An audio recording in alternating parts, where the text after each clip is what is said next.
श्री राधे राधे। भक्तों, बचपन में पेड़ों पर चढ़ना कूदना, किसी का भी पेड़ हो, बच्चे सब अपना ही मानते हैं।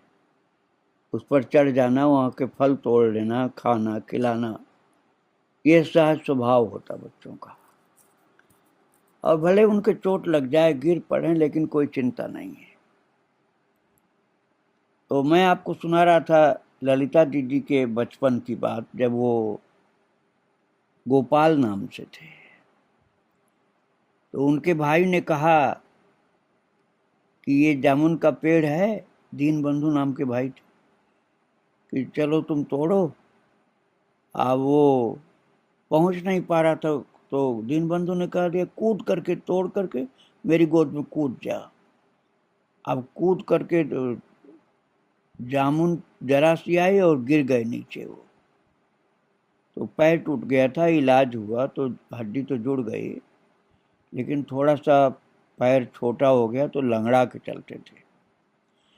तो बच्चे लोग चिढ़ाते थे, गोपाल लंगड़ा के चलते, तो कोई कोई बच्चे मजाक करते, हाँ चिढ़ाते, तो कहते लंगर दीन, किसके घर की हांडी खाई, किसने तोड़ी टांग। और गोपाल के बचपन में ही कविता का स्वभाव था, सहज ही कविता उनके मुंह से निकल पड़ती थी। तो बालक नाराज नहीं होता था गोपाल। वो कहता था, नहीं किसी की हांडी खाई, नहीं किसी ने तोड़ी टांग, चोरी करना बड़ा बुरा है, यही ज्ञान तो सदा सुना है। जामुन की चोरी जो की थी, वही बनी जी का जंजाल। कहना नहीं और कुछ भाई, देना नहीं भूल कर शाप। ऐसे तुकबंदी की कविता गोपाल बना के बोल देते थे। उनके कहने का तात्पर्य था कि मैंने जो चोरी से जामुन खाई पेड़ पर चढ़कर, उसी का दंड मिला मुझको। तो जैसे गुस्सा न करके सरलता से प्रेम से गा करके उत्तर देना, ये जैसे उनकी रसिकता का परिचय है। क्रोध नहीं है ना, सरस होकर बात करना। ये बात भी स्पष्ट होती है कि उनमें अपने दोष को छिपाने की प्रवृत्ति नहीं थी। अपना दोष स्वीकार कर लिया कि मैंने हाँ चोरी की थी जामुन की, और इसलिए मुझे चोट भी लगी और लंगड़ाने के जैसी टांग हो गई। तो गोपाल जैसे बच्चे के लिए ये सहज था कि अपनी चोरी स्वीकार कर लेना, अपनी गलती स्वीकार कर लेना। इस दुर्घटना के कारण गोपाल की पढ़ाई कुछ दिन बंद रही, क्योंकि पैर में ज़्यादा चोट लगी थी। स्वस्थ होने पर जो ज्योतिषी जी सर्वज्ञ महाशय थे, उनके यहाँ फिर से जाना शुरू हो गया, वहीं पढ़ाई होती थी। एक दिन गोपाल ने उनके आगे संस्कृत पढ़ने की इच्छा व्यक्त की कि मुझे संस्कृत पढ़ा दीजिए। तो उन्होंने काली बाबू अर्थात गोपाल के पिताजी से परामर्श करके गेला गांव की कवींद्रबाड़ी में ललित मोहन कविशेखर के संस्कृत विद्यालय में संस्कृत अध्ययन की व्यवस्था करा दी। और पंडित ललित मोहन उस छोटी अवस्था में गोपाल का संस्कृत सीखने का आग्रह देख करके बड़े प्रसन्न हुए कि इतना छोटा बच्चा संस्कृत सीखेगा, और बड़े स्नेह से वो कलाप व्याकरण पढ़ाने लगे। ये विद्यालय कालांतर में कवींद्र कॉलेज नाम से प्रसिद्ध हुआ। दीनबंधु जो बड़े भाई थे गोपाल के, वो पढ़ रहे थे नारायणपुर में। गोपाल से दूर रहना अच्छा नहीं लग रहा था उनको। गोपाल भी उनके बिना जीवन का पूरा आनंद नहीं ले पा रहे थे। तो सबने तय किया कि गोपाल की पढ़ाई की व्यवस्था खालिस कोठा में प्रसन्न स्मृति रत्न के विद्यालय में की जाए। तो नारायणपुर और खालिस कोठा वजीरपुर के निकट थे। वहाँ बच्चों की बुआ रहती थी। तो दोनों भाई बीच बीच में वजीरपुर जाते, एक नया आनंद उत्साह बटोर करके ले आते बुआ से मिलकर। उनके आनंद कलरव से बुआ जी प्रसन्न होती थी। 11 वर्ष की अवस्था जब हुई तो गोपाल का उपनयन संस्कार हुआ, जनेऊ। और देशाचार के अनुसार रात्रि के शेष भाग में गांव की महिलाएं उलू ध्वनि, जो मुंह पर, बंगाली महिलाएं मुंह पर हाथ लगा के शंख जैसी आवाज करती हैं ऊ करके, तो वो उलू ध्वनि बोलते हैं, शंकर ध्वनि से मिलते जुलती होती। उन्हें दधि मंगल के लिए तालाब के किनारे ले गई और दोपहर को हुआ उपनयन। और उपनयन में मुंडन तो होता ही है, तो मुंडित मस्तक और अरुण वस्त्र धारण किए हुए, कंधे पर नवमेखला और यज्ञ सूत्र डाले, नवीन ब्रह्मचारी वेश में गोपाल जब आसन पर आकर खड़े हुए तो उनका वो तापस वेश देख करके लोग कह उठे, ये साधारण लड़का नहीं है। ये लोग कुलगुरु ने गोपाल के कान में गायत्री मंत्र उच्चारण किया। उपस्थित जन समुदाय ने मंगल ध्वनि से समस्त वातावरण मुखरित कर दिया। गोपाल नियम के पक्के थे। एक ओर काव्य शास्त्र का अध्ययन और दूसरी ओर जप तप पूजा पाठ। उन्होंने एक को दूसरे का बाधक नहीं बनने दिया। दोनों का शांत सह अस्तित्व रहा। उपनयन के पश्चात उन्होंने अपने भक्ति भाव एवं अध्यात्म जीवन को और भी सुदृढ़ किया। वे ब्रह्म मुहूर्त में उठते, शौच स्नान के पश्चात बैठ जाते और फिर संध्या वंदन आदि की लंबी साधना करते। अभी 11 वर्ष के थे। सौभाग्य से उनके किसी भी कार्य में परिवार के लोगों ने कभी कोई रोक टोक नहीं की। गोपाल खलिस कोठा पढ़ रहे थे, तभी पिता काली बाबू कुछ अस्वस्थ हुए और ये खबर पा करके गोपाल उन्हें देखने आए, पर समय पर लौट करके न जा पाए। परिणाम स्वरूप वे उस वर्ष परीक्षा नहीं दे पाए। अगले वर्ष दुगनी लगन और परिश्रम से तैयारी करके उपाधि परीक्षा उत्तीर्ण की। उधर नारायणपुर की पढ़ाई पूरी करके बड़ा भाई दीनबंधु बरिशाल चले गए और गोपाल घर आंगन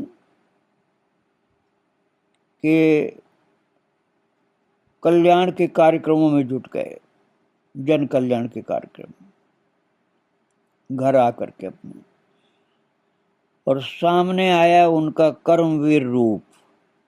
सौभाग्य से उन्हें कुछ अच्छे संगी साथी मिले, जिनके सहयोग से उन्होंने गांव में एक आलोडन की सृष्टि कर डाली। उनकी गतिविधियां देख सुन करके लोग आश्चर्य करते और कहते, ये गोपाल भी क्या कमाल कर रहा है। गांव के पथ घाटों की सफाई, रोगियों की सेवा, दुर्बल असहाय जनों की रक्षा, अनाथ कोष की स्थापना, इस प्रकार के कार्य गोपाल की परिकल्पना में थे। एक अन्य महत्वपूर्ण कार्य था उच्च प्राथमिक विद्यालय की स्थापना। कुछ गांव वासियों को लेकर के एक समिति गठित की गई। उसमें बाटा जोड़ के हरिचरण भट्टाचार्य को भी रखा गया। और इस बीच गोपाल की तीसरी बहन का विवाह हो गया था।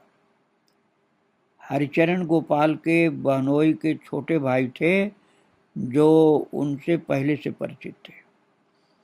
हरिचरण बीच बीच में हरिसेना जाते और यथासंभव समिति के कार्य में सहयोग करते। कालांतर में ये हरिचरण भट्टाचार्य ही सन्यासी बन करके स्वामी प्रेमानंद तीर्थ कहलाए। तो समिति के परामर्श से गांव के जमींदार विष्णुचरण सेन महाशय के चंडी मंडप में विद्यालय की स्थापना की गई। विद्यार्थियों का अभाव न था, अभाव था शिक्षकों का। आरंभ में गोपाल और समिति सदस्य मोहिनी कुमार सेन ने ही अध्यापन का भार स्वयं लिया, क्योंकि अध्यापक और थे नहीं। तो इन्होंने ही बच्चों को संभालना शुरू किया और धीरे धीरे विद्यार्थियों की संख्या इतनी हो गई कि स्थान छोटा पड़ने लगा और मोहिनी बाबू ने अपने घर में 3-4 कमरे दे करके समस्या का समाधान किया, क्योंकि पढ़ने वाले बच्चे ज़्यादा हो गए। तो साल भर बाद ये कमरे भी कम पड़े, क्योंकि विद्यार्थियों की संख्या बढ़ती गई।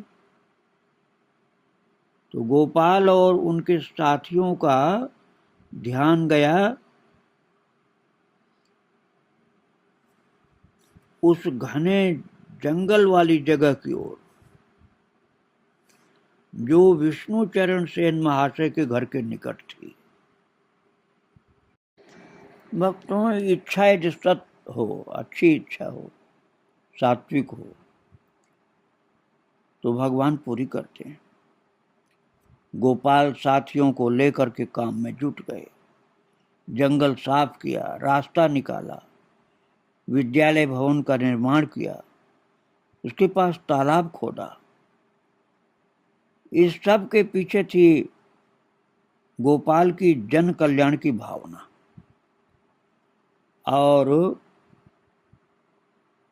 तीव्र संगठन शक्ति भी उनकी ऐसी थी कि सफलता मिल रही थी।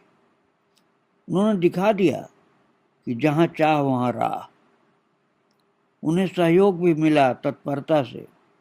स्वाभाविक रूप से कारण गोपाल जात वर्ण आदि के विचार से पूर्णतः ऊपर थे। उन्होंने छोटा बड़ा, धनी निर्धन, ज्ञानी मूर्ख, इस रूप में मानव की कभी वर्गीकरण नहीं किया, कभी कोई बांटा नहीं मानवता में।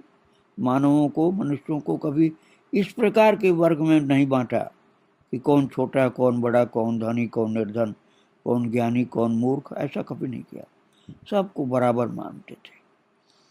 यही कारण था कि एक स्वतंत्र विद्यालय भवन अविलंब ही बन करके खड़ा हो गया, जिसके प्रधान अध्यापक थे गैला निवासी अश्विनी कुमार सेन साहब। कहते हैं शुभ कार्य में विघ्न आता है। विद्यालय अपवाद क्यों होने लगा? गोपाल को एक समस्या का सामना करना पड़ा। जंगल की सफाई के साथ साथ उस जमीन का कायाकल्प किया जा रहा था। तो जमीन के मालिक ने कहीं कोई आपत्ति न की। अब जब विद्यालय बन गया तो उसने जमीन के स्वत्व को लेकर जागृति दिखाई। पहले तो कोई बाधा नहीं डाला कि यहाँ जमीन, इस जमीन में तुम लोग विद्यालय नहीं बनाओगे। बोले हाँ जंगल है, बनाओ आप लोग। लेकिन जब बन गया विद्यालय तो फिर तो आपत्ति दिखाया कि जमीन मेरी है। इस प्रकार से कुछ झंझट झमेलों के कारण गोपाल को मानसिक कष्ट तो उठाने पड़े, पर प्रभु की कृपा से सभी की समवेत चेष्टाओं से समस्याएं निपट गईं। गोपाल ने एक अन्य कार्य किया। गांव में प्रत्येक घर में मुष्टि भिक्षा की हांडी रखवाई। ये रोजाना कुछ मुट्ठी भिक्षा निकाल करके विद्यार्थियों के लिए उस हांडी में रखो। लोग उन हांडियों में चावल डालते रहे, क्योंकि वहाँ चावल खाने की रिवाज थी। उधर कुछ लोगों को इस बात का उत्तरदायित्व सौंपा गया कि गांव में जब भी किसी के घर कोई विवाह, उपनयन आदि हो तो घर का मुखिया विद्यालय को कुछ सहायता दे। गोपाल की ऐसी सूझबूझ से संग्रहित चावल आदि द्वारा विद्यालय के खर्चे चलते थे। अनाथ लोगों का कोष भी भरता था। उस भिक्षा के संग्रह के द्वारा गरीबों का भी काम चलता था और विद्यालय का भी काम चलता था। बीच बीच में विद्यार्थियों के अशिष्ट व्यवहार से समस्या खड़ी हो जाती थी कभी कभी, और समाधान करते करते शिक्षक एक नया बखेड़ा खड़ा कर दिया। ये बातें गोपाल को थोड़ा विरक्त करती थी कि कौन सी झंझट में पड़ गया मैं। अब यह रही बात कि किस प्रकार ऐसा समाधान हो कि दोनों पक्षों, शिक्षक और विद्यार्थी दोनों की संतुष्टि हो तथा विद्यालय का वातावरण न बिगड़े। ये गोपाल को सोचना पड़ता था। प्रभु ने गोपाल को ऐसी विलक्षण प्रतिभा दी थी कि वे सदैव ही अपने बुद्धि विवेक से सूक्ष्म विवेचना करके समस्या से जुड़े विभिन्न बिंदुओं में सामंजस्य बैठाते हुए सुंदर समाधान निकाल लेते थे। और बहुत सोच विचार करके गोपाल ने कुछ नियम बनाए। विद्यार्थी, शिक्षक, अभिभावक तीनों के लिए, और उन्हें विद्यालय में लिख करके टंगवा दिया। वे नियम गोपाल के सही दिशा बोध, स्वस्थ चिंतन, चरित्र निर्माण की तीव्र लालसा, जीवन के सार्थक उन्नयन की प्रबल आकांक्षा आदि को स्पष्ट करते हैं। पाठकों के लिए उस नियमावली का हिंदी अनुवाद भी किया गया। वो नियम तो बंगला में बने थे भक्तों, क्योंकि वहाँ लोग बंगला ही बोलते थे। तो हिंदी अनुवाद तो उन लोगों को केवल बताना पड़ता था जो हिंदी भी जानते थे, नहीं तो और लोग बंगला बोलते थे। वो नियम ये था कि भोर में ही शैया त्याग करोगे, प्रातः कृत्य पूरे करके अच्छी तरह दंत धावन करोगे, फिर अपना अपना पाठ लेकर के बैठोगे। नित्य नियमित रूप से थोड़ा बहुत शारीरिक व्यायाम भी करना होगा, और नियमित आहार, निद्रा और असत्संग का त्याग, चित्त को चंचल करने वाले विषयों की चर्चा से सदा बचना, नित्य नियमित रूप से कुछ समय मंगल में परमेश्वर का चिंतन, परोपकार की चेष्टा, आर्त दुखी की सहायता, प्रत्येक बात के प्रति सतर्क दृष्टि रखेंगे। किसी प्रकार की हठधर्मिता न करके शिक्षकों के निर्देश के अनुसार चलोगे। विद्यालय की व्यवस्था नष्ट न हो ऐसा कोई कार्य नहीं करना, न करने देना। सदा याद रखना, छात्र जीवन में विलासिता का वर्जन एवं ब्रह्मचर्य का पालन नितांत आवश्यक है। अपना आचरण सदा पवित्र रखोगे। देखना तुम्हारे व्यवहार से कभी किसी को कोई दुख न हो जाए। ये तो विद्यार्थियों के लिए नियम था। और शिक्षक लोग जो थे, अध्यापक, उनके लिए भी नियम था। अब जो शिक्षकों के लिए नियम बनाया गया था वो ये था कि छात्रों की ताड़ना भर्त्सना करने से ही शिक्षक का कर्तव्य पूरा नहीं हो जाता। उनके अभाव अभियोगों पर बड़े ध्यान से विचार कर मीमांसा करनी होगी। वे यदि अनुभव कर पाएं कि शिक्षक हमारी व्यथा से व्यथित हैं तो सहज ही अनुगत होकर चलेंगे। और केवल किताबी ज्ञान देकर ही ये मानकर कि चरम विद्या दे दी, ऐसा ठीक नहीं। शिक्षक को इसके आगे चलना पड़ेगा, पुस्तक के ज्ञान के आगे भी। छात्र उससे भी अधिक कुछ अनुधावन करके शाश्वत तृप्ति का आनंद प्राप्त कर सकें, थोड़ा बहुत ऐसा उपदेश दें। सप्ताह में कम से कम एक दिन सभी छात्रों को इकट्ठा करके देश विदेश की बातें बताएं और विभिन्न मनीषियों के जीवन पर प्रकाश डालें। नए नए आविष्कारों को यथासंभव सहज सरल भाषा में समझाने की चेष्टा करें। छात्रों के प्रति ऐसा व्यवहार करें जिससे वे शिक्षकों को श्रद्धा भक्ति के साथ जीवंत प्रेम दे सके। याद रखना होगा कि प्रेम ही मनुष्य के जीवन में विश्वास जगाकर जन्म जन्मांतर के मधुमेह अधिकार को प्रतिष्ठित करता है। प्राकृत प्रेम में अविश्वास कभी नहीं आ सकता है।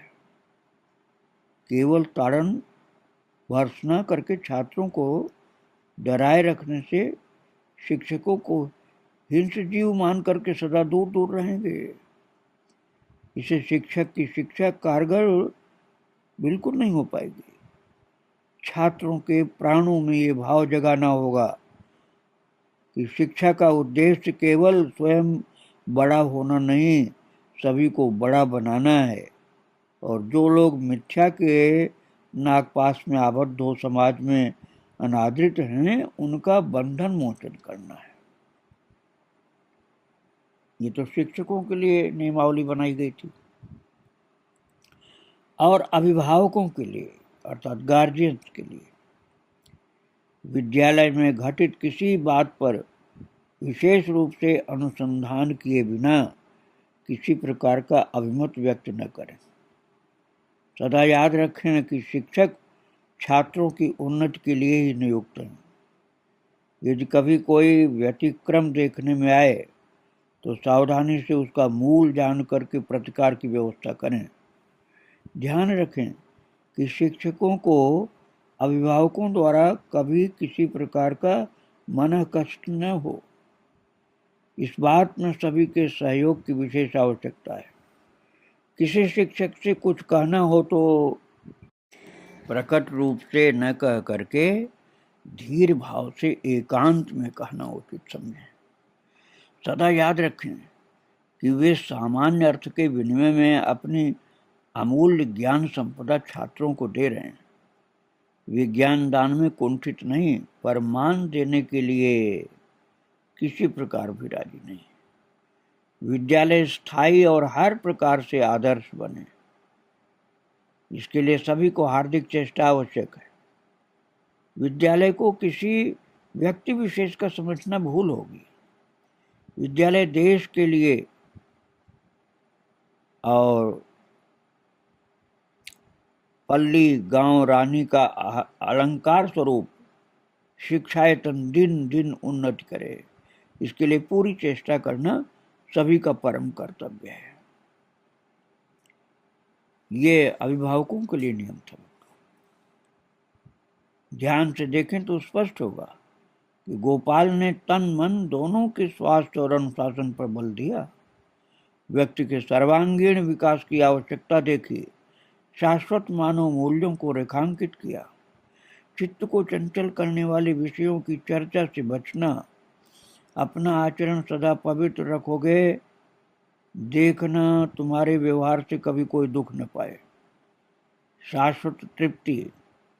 शिक्षा का उद्देश्य केवल स्वयं बड़ा होना नहीं, सभी को बड़ा बनाना है। ये अंश बार बार आकर्षित करते थे।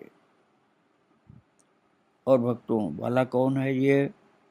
गेरुआ वस्त्र, पैरों में खड़ाऊं, हाथ में कमंडल, पीठ पर लटकते केस, ये कौन है?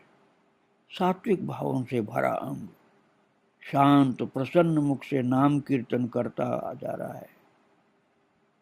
अरे ये तो अपने गोपाल हैं, काली बाबू और गौर सुंदरी देवी के प्राणों के धन, आंखों की पुतली।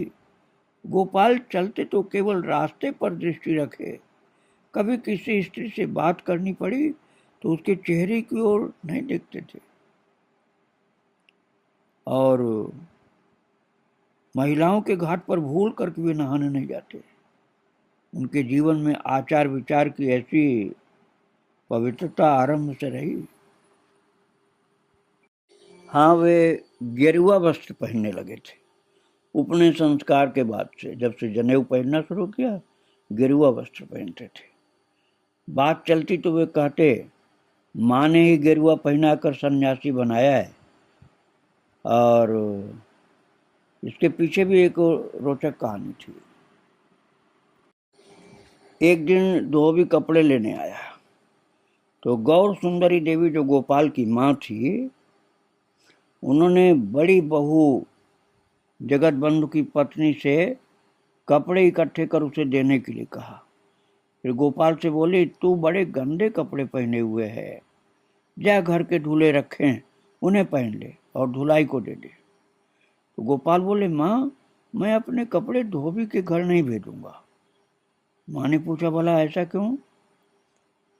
तो वो बोला कि माँ दुनिया भर के तमाम गंदे कपड़ों के साथ मेरे कपड़े भट्ठी पर चढ़े हैं, मुझे पसंद नहीं। यदि मेरे कपड़े घर पर कोई नहीं धोएगा तो मैं थोड़ा साबुन लेकर के स्वयं धो लूंगा। गोपाल को विशेष आपत्ति थी इस बात पर कि महिलाओं के गंदे कपड़ों के साथ भी मेरे कपड़े धोए जाएंगे, मिला दिए जाएंगे एक साथ, ये मुझे पसंद नहीं। तो माँ ने कह दिया, यदि इतने ही पवित्र भाव से रहना चाहते हो तो अपने कपड़े गेरू में रंग लो, गंदे होने पर सहज में नजर नहीं आएंगे, जल्दी जल्दी धोने भी नहीं पड़ेंगे। बस पहनने लगे वो गेरुआ कपड़ा और माँ की आज्ञा मान करके गेरुआ कपड़ा पहन लिया। और एक दिन गोपाल बाटा जोड़ जाने की तैयारी कर रहे थे तो गौर सुंदरी देवी ने कहा, अरे गोपाल, कल नफर की माँ कह रही थी शूद्रपाड़ा में विपिन के पिता हमारे ठाकुर का प्रसाद खाना चाहते हैं, बहुत दिनों से बीमार हैं। एक तो वैसे ही बूढ़ा शरीर और बीमारी, ऊपर से चलने फिरने की ताकत नहीं, तू प्रसाद दे आएगा बेटा? तो गोपाल ने कहा, हाँ माँ, क्यों नहीं। गोपाल ने छूटते ही बड़ी खुशी से कहा, भोग लग जाए तो दे देना, मैं खिलाऊंगा उनको। मानव सेवा और माँ की आज्ञा, वे ऐसा सुयोग छोड़ने वाले नहीं थे। यथा समय प्रसाद ले गए, वृद्ध को पेट भर के खिला करके तृप्त कर दिया और अपराह्न में लौटे।